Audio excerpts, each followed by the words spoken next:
Good morning, people. And it's the day after the storm. It's lovely, isn't it? Lovely. What a lovely morning. Anyway, I did promise a couple of people, or a few people actually, that we're going to do a little bit of a tour of the inside the house. I'm going to tell you exactly what we're going to try and do, but it's going to be over a few parts, all right? So this is going to be the first part right now. As you can see, this is the back door, or the back porch.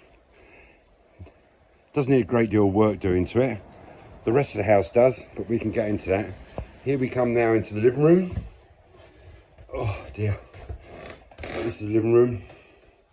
And as you can see, it's actually not too bad. It's a bit messy at the moment because, like I say, we're moving in at the moment and we're just getting everything sorted out and trying to organise a few bits and pieces.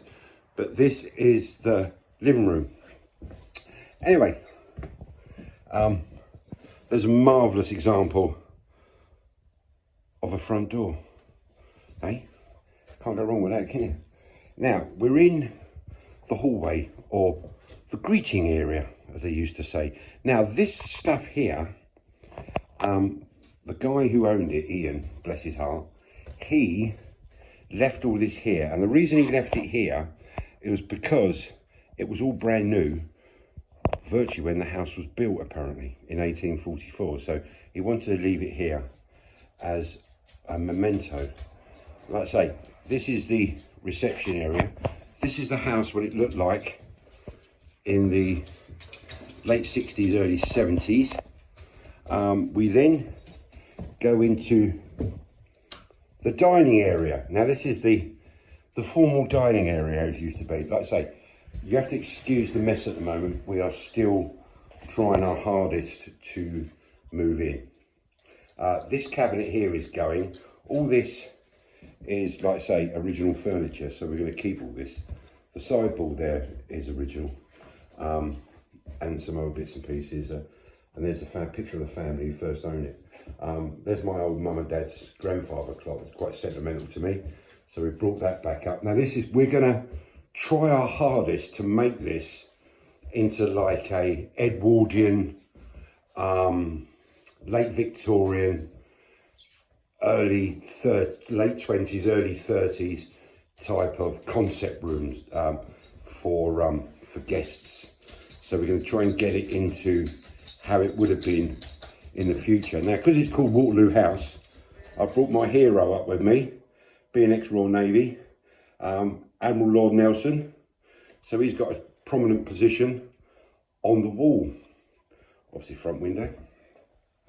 Now this is like I say, this is the dining area. I love this. The ceilings are low. It's got character. It has never been touched since it was probably brand new when it was first built in 1844. And I love that. It hasn't been molested, unlike me.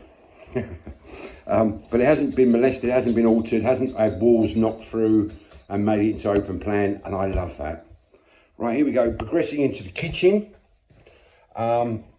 A little bit modernisation, but we're going to make this into like a Victorian, Edwardian, early 20s type kitchen, you know. And I think what Joe is looking at is sort of like something like that sort of higgledy-piggledy, open, sort of like back to bare wood, and this, that and the other. Now up here, there's obviously the back door. Up here, there is what they used to call, when it was brand new, when the house was first built, a servant's quarters.